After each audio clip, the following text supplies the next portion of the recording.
Skal vi spise? Nej. Det er ordentligt, Jørgen. Kom nu på plads for helvede.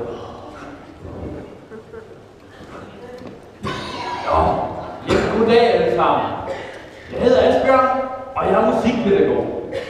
Og jeg er kommet her på Fyrklip i dag for at snakke noget musik om hvordan den kan hjælpe jer, for eksempel, i hverdagen.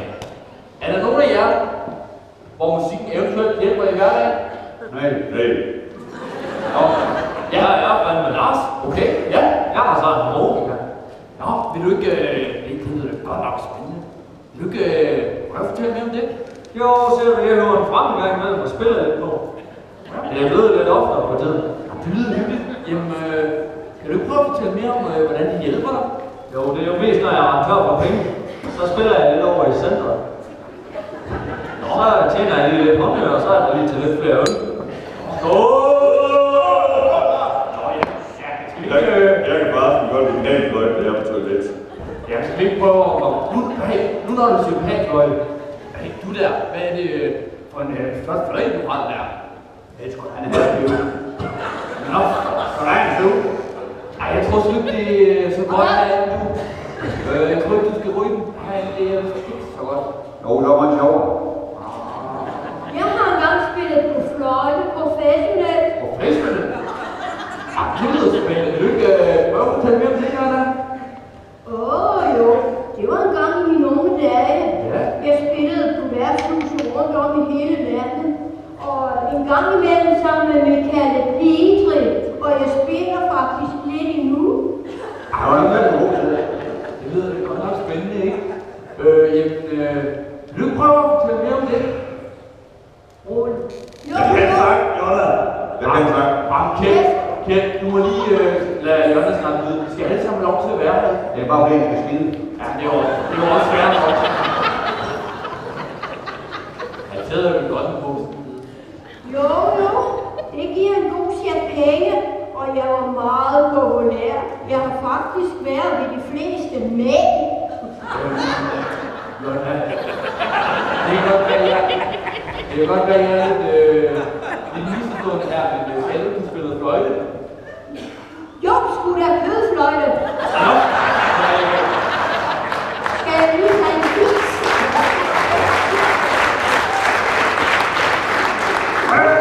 Kan man få backstage på det der musik?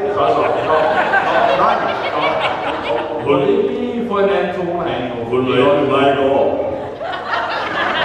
Det er mig en 8. anden dag. Vi kan lige prøve at få en anden tone herinde, alle venner. Jeg kan sagt. Du må lige vælge en Kjeld, ikke? Er der egentlig nogen af jer, der ved, hvordan man får sådan en guitarist til at stå med?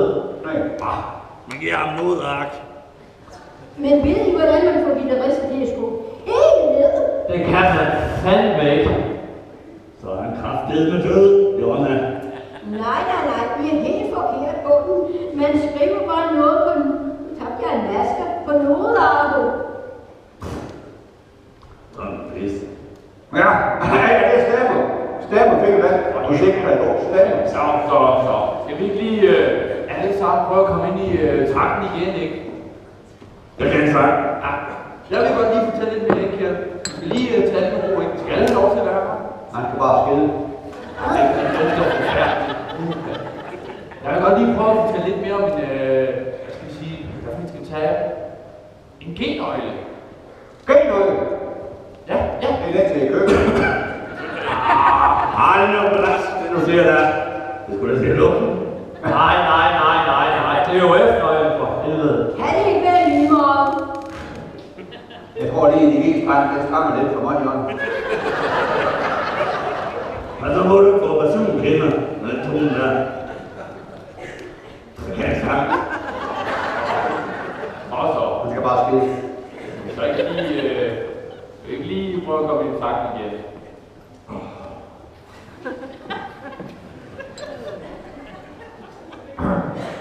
Ja.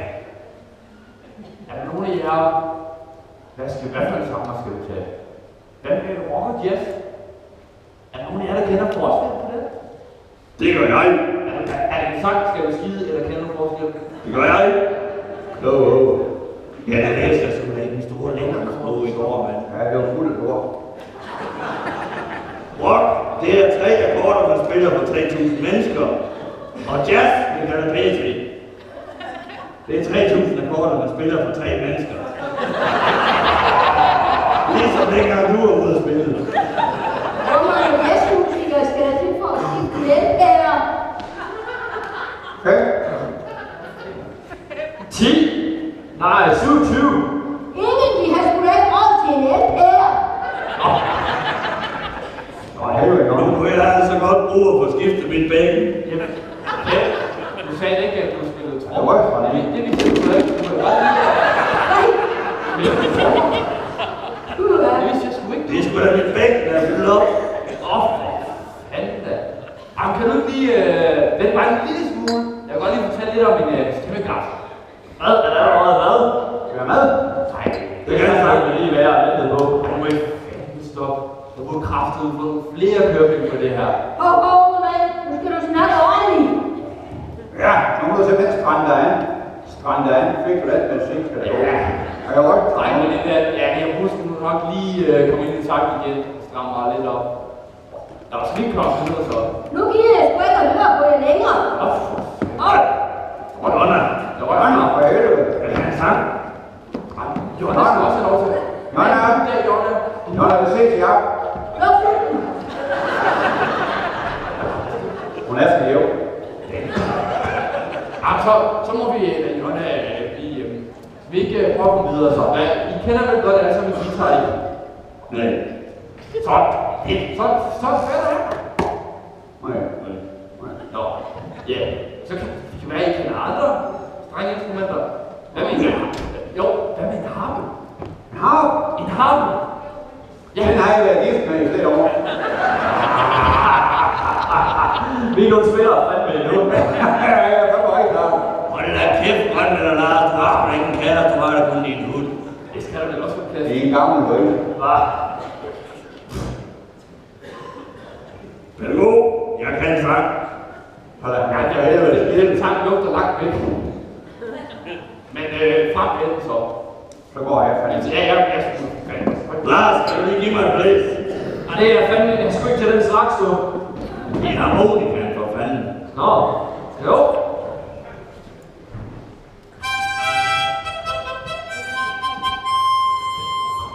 Er der nogen, der kan komme ud på scenen? Jo, jeg kommer lige igen. Så kom her, bitte ven. Er du okay? Okay, det er jo. Det går ikke for stærkt, vel? Tak. Værsgo. Vi ses, du. Det var den sang.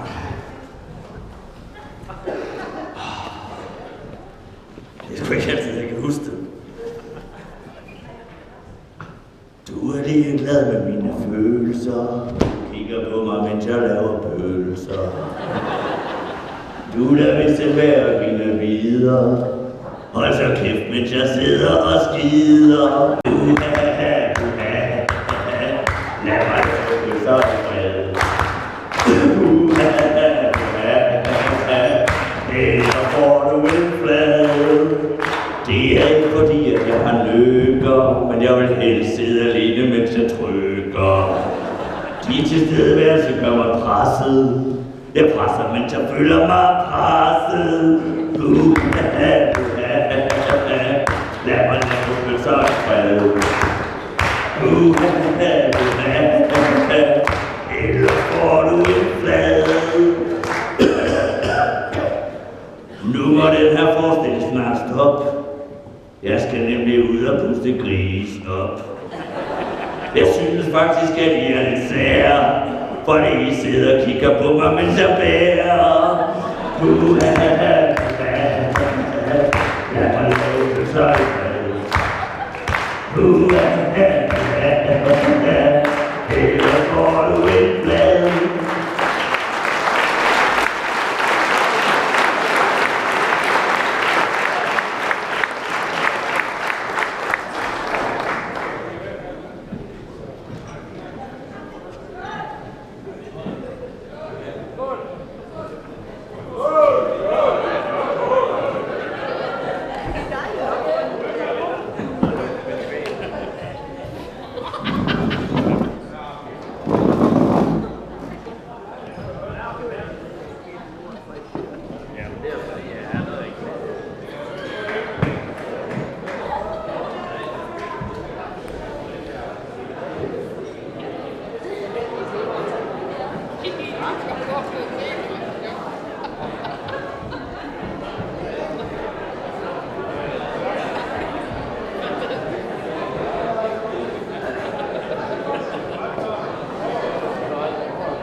en god idé.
ikke sket en fløjtende vis siden.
Jeg ved fandme ikke, om jeg skal have købt mere nu. Jeg har jo lige gjort huset der, ved du nok. Det skal også sættes i stand et ord. Ja, men prøv lige at tænke der, bare ligger og trave ned i rær og søf. Der er ingen kroger dernede. Hvorfor fanden tror du, at jeg flytter derned? Lige så hurtigt vi kan fiske dernede med en vej. Lige så hurtigt flytter han op igen. Det er jo de der havbjørn, fandme godt der noget af det. Det er det. Det kan det, ja. Ja. Nu går vi skal tage overveje lidt med. Hvad skal vi egentlig fange? Ja, men jeg har hørt nede fra Jesper fra aktionen, han synes, vi skal tage noget læbefisk. Læbefisk? Hvad er det for noget fisk? Ja, men Det er jeg sgu ikke hørt om. det er sådan noget, man bruger på de japanske sushi-restauranter. Så man kan servere smilende sushi.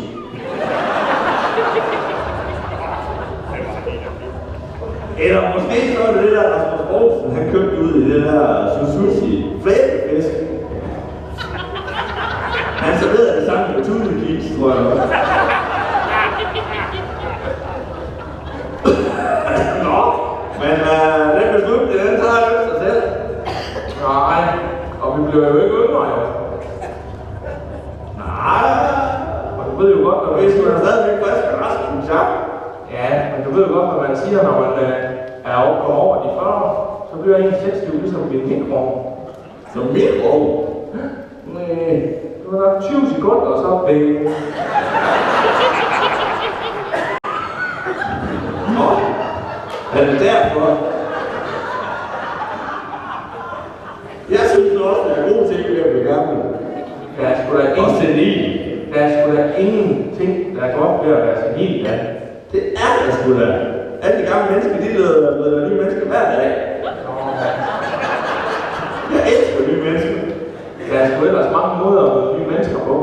Har du hørt om ham der Conny her? Han har med talt i en svingerklub op i Nørresundby.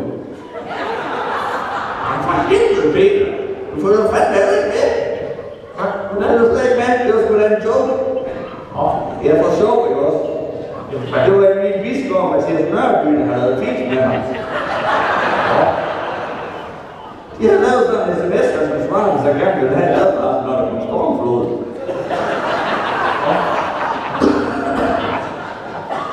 Og livet, så følte der ved. Men han fandt ud af, at det var gasstop.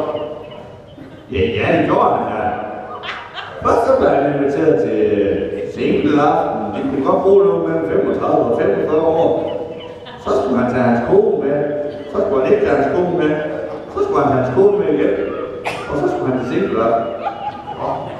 Men så synes han godt, at det var også mærkeligt. Så tjekker han lige det nummer, der han sendte sms'en fra. Det var så ikke Bisgaards nummer. Og så kan du nok lige tro, at han blev ærgerlig. Havde han da for helvede bare brugt Karls mobiltelefon.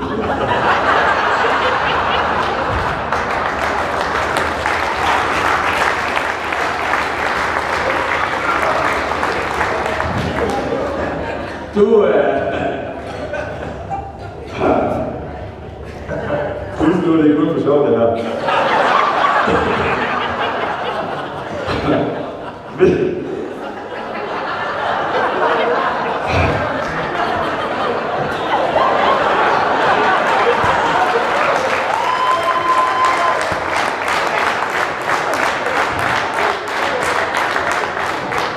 Ved du, hvad forskellen er på Ditte og så en myg? Nej, hvad er det? Det er jo altid sådan, at hun får altid lov at skulle færdig, inden hun får en klasse bag. Det tror jeg, vi skal stå med der.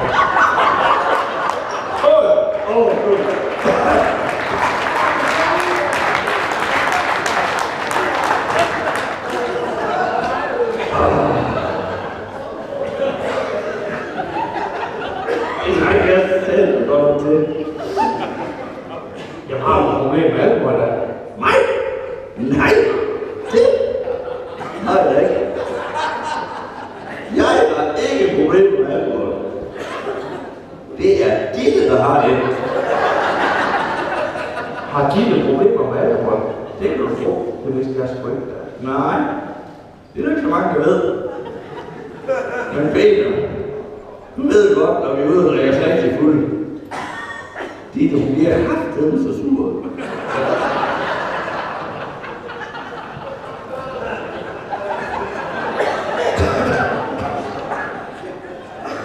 Ved du hvad? Jeg så bare det mærkeligste syn nede på havnen. Her for noget dag. Der stod to sæder over. Så du noget nede på havnen? Skete noget dernede? Jeg så to skibsmænd dernede fra skibsmændene, og stod og sparkede hinanden i kuglerne. Helvede, det gjorde det, som jeg har fået den stemme. Det var også, jeg gik også over sportene, men så sagde de, at de havde sikkerhedssko på.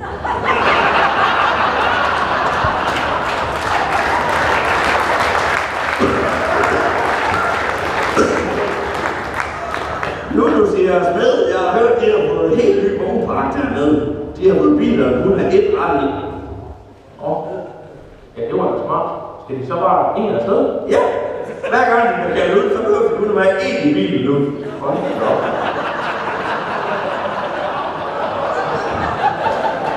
Nu er vi...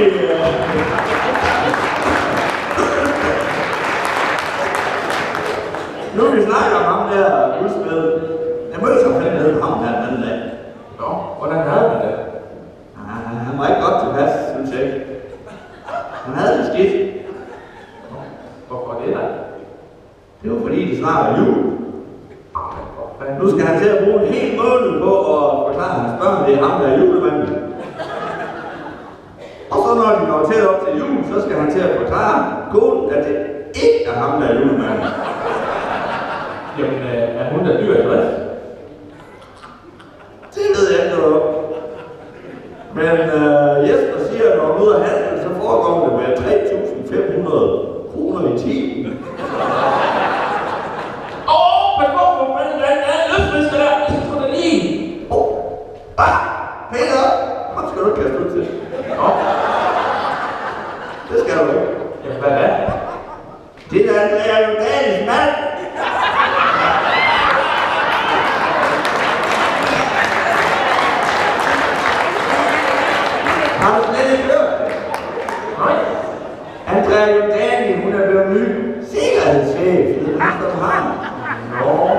Det er nok bare en øvelse. Det var sgu da ellers noget værd. Ja, det er en fin kopholder her. Men det var sgu da ellers noget værd noget med hende der i jul, der sådan bare lige blev fyret. Hun havde bare så store planer om den havn, og ja, nu ser jeg godt nok ud til. Det ser meget skidt ud. Ja, jeg tror måske heller ikke lige regne med den næste direktør for lov at gå i lortkort. Lortkort? Jeg kan da nogen en hjemstavnsskjul. En hjemstavnsskjul? Hvorfor det? Ja, men så kan man jo så rigtig se et fødested. Sådan en kunne jeg godt tænke mig til. Nu du siger, at vi giver jul, jeg har hørt tale til ny jobsamtale. Hun er ansat. Hun kan sgu da ikke have ret mange gode anbefalinger. Hun blev ansat, men så begyndte de at snakke om lønnen, så sagde hun nej tak. Jamen, tror hun bare, hun kan vælge at brage? Det ved jeg ikke, men det var fordi, at de kom til at snakke om, at lønnen den var efter fortjeneste, så sagde hun, det kan jeg bare slet ikke leve af.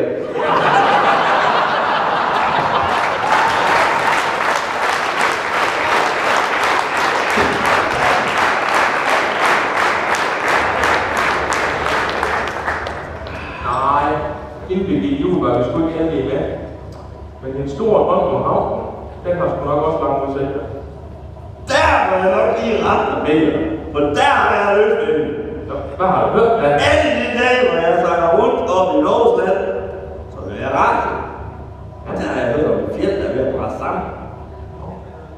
Og jeg har hørt, at det bevæger sig med 1,5 meter i døgnet. Og der skal være 3.500 millioner kubikmeter skab. Det er lige lidt, vi skal bruge. Så er jeg regnet ud 1,5 meter i døgnet. Det passer. I 2018. Så var det efter.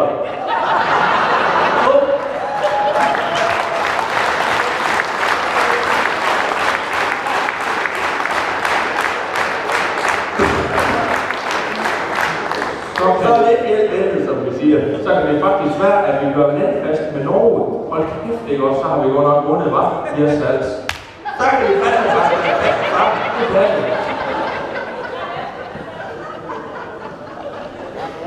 Du skal nok lige sætte forbehold i den udregning, eller hvad? Du er lidt usikker. Vi kommer fandme hele tiden væk om den her beslutning, og hvad det skive her. Ja, men sådan er det. Beslutninger herude, de tager lang tid. Rigtig lang tid. Bare se ud, det er bare. Og dengang er det ikke siden, vi besluttede, at vi skulle have sådan en nationalparkcenter. Nu har vi endelig fået besluttet, at hvor det skal ligge den. Jeg garanterer dig for, at det kommer til at tage lige så lang tid, før det bliver bygget. Ja, det er sgu ikke helt godt med ham der formand, når jeg har rødt her. Det er vores gamle skolelærer, der snakker om. Ja, men det er fandme sådan, det er ligesom, at han lever i det forrige årtusind. Manden, han har sgu engang en mobiltelefon. Manden, nu kan man leve i det forrige årtusind, det gør du sgu da også, Peter.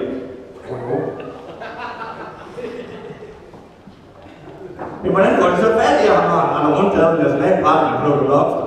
Jeg ved fandme ikke, hvad der er bedst, om det er brevdue eller røgsignaler. Jeg stemmer for røgsignaler, så vil jeg se min skive. Nå. Det var vist også det skive, vi kom fra. Skal vi have det? Måske. Var det det? Nej. Jo, det var det. Nej. Nej. Hvad var det så? Der var noget med noget vin. Det var det, der ville skive. Nå ja, det er sgu da mig.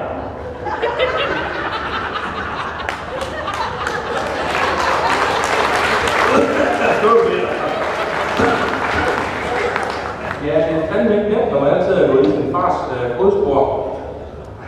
Eller købmand, som vi siger. Men det har jeg besluttet, at det skal stoppe lige nu. For jeg gider fandme resten ikke at køre fuldtur om mig selv.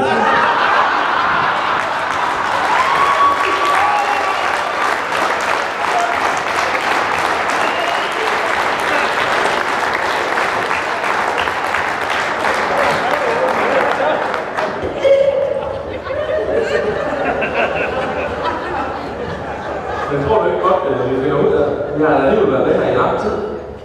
Ja, men du ved godt, Peter. Venskab, det er ligesom vin. Har jeg lært. Hallo? Hallo? Det er noget med, det bliver bedre med alderen. Ja, lige præcis. Du bliver ældre, og jeg bliver bedre. Det er sådan, det er, Peter.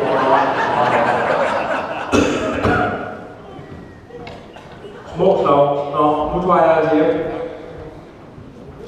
Bare, der var. Jeg gider sgu ikke hjemme, jeg trækker ud igen.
Ja. For satan der. Det kommer. Yes, Per. Så er vi her igen også to. Det kom. Sidst vi var med, det var jo forrige år, hvor vi lavede det her synkronsvømning for hørehæmmede. Så hun kan huske det. Det var der jo en del mennesker, der blev en del forarvet over. Ja, faktisk, så der er jo Nete og Gitte og de andre i aktivitetsudvalget, der hørte, at vi skulle gå igen alene. Så valgte de, at vores nummer, det skulle censureres simpelthen. Ja, det er godt nok ærgerligt. Det må man sige. Vi har planlagt noget med napalm og bordhældeskugler, der skulle skydes ud af nogle huller nogle steder. Ja, det er sådan det. Vi er jo professionelle. Sådan kan det gå. Sådan kan det gå. Så var jeg kommet til at tænke på, skyttespil, det er lige også det. Jamen, det er jo tilfældighed, der gør det, Per. Det er det. Det er det.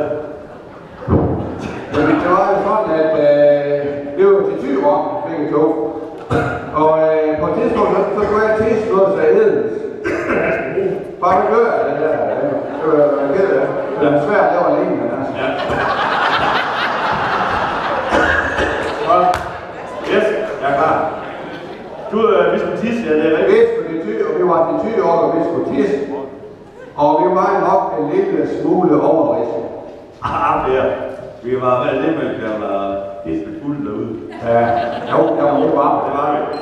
Nå, jamen, vi stod jo der op af hegn, og ikke vidste på tisse, og jeg tisse. Lige pludselig fik jeg overrendt.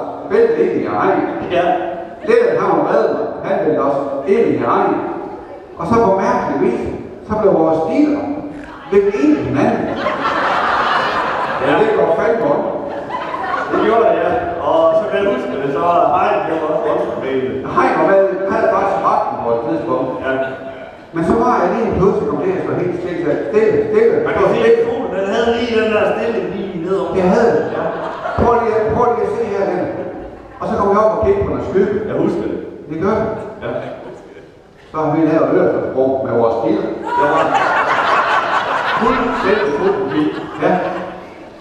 Og som vi nu er, så tænker vi jo altid, at vi jo,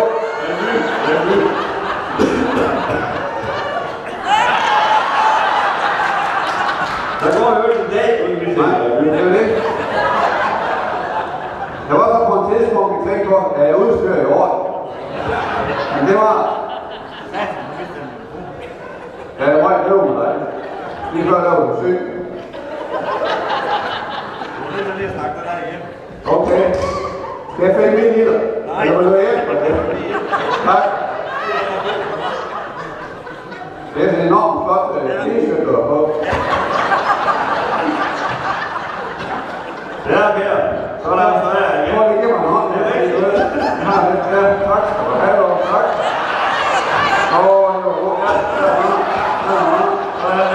Ja, tak.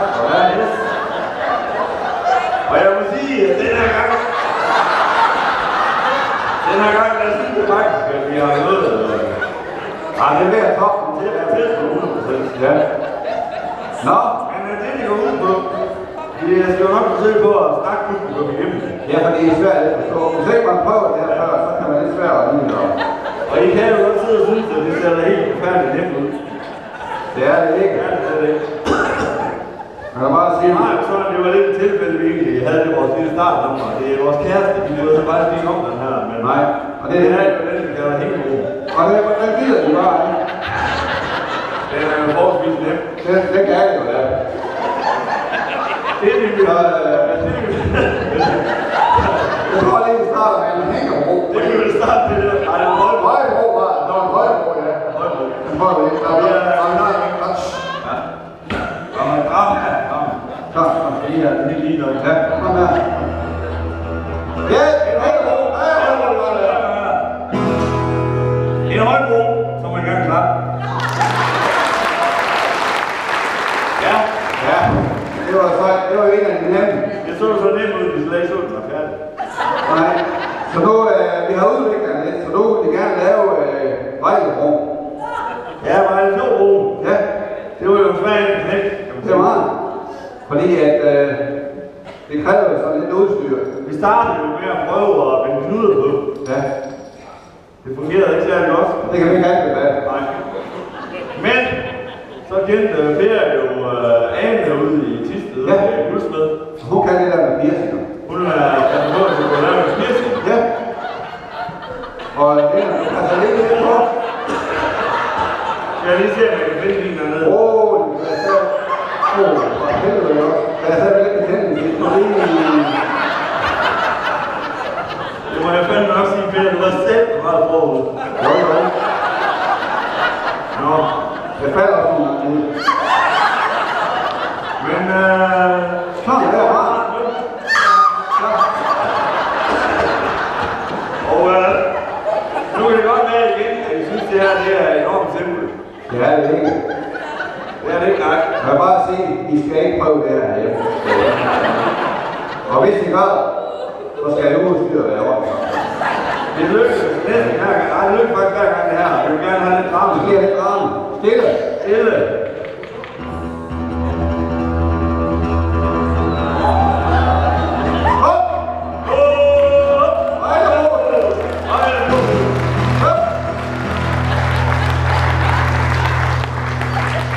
Skal jeg lige få dig med hjem?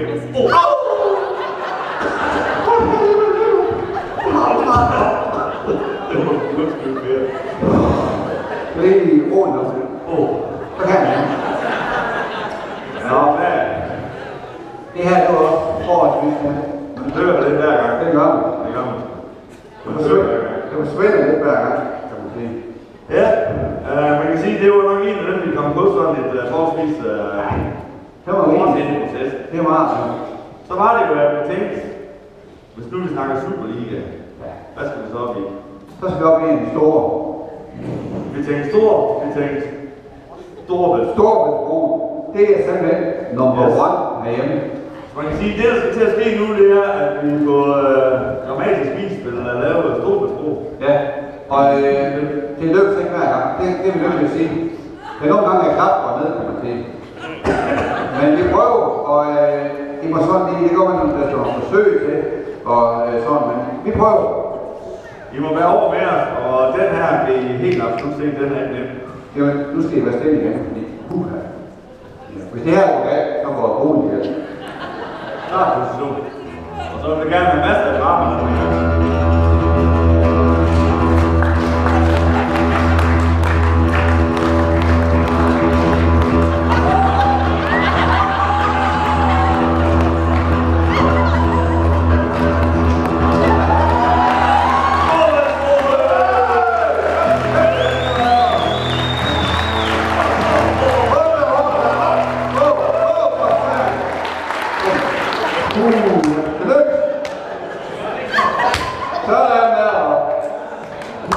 Vi er nok nødt til at stoppe nu. Jeg vil betegne det her som en uovertroelig succes.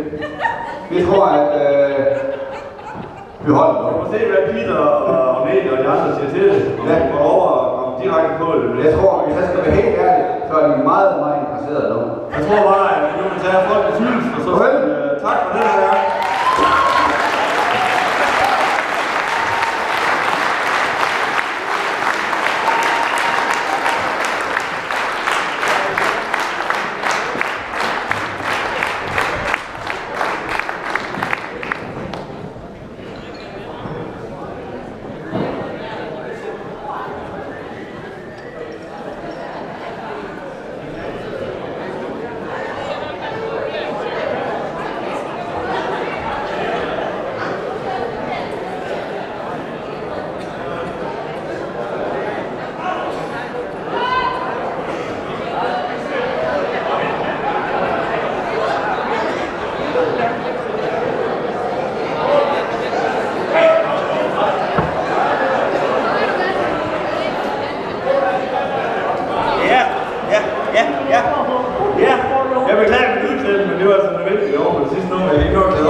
Det var det, vi havde der. Vi håber, I vil jer. Rigtig god fest. Fortsat.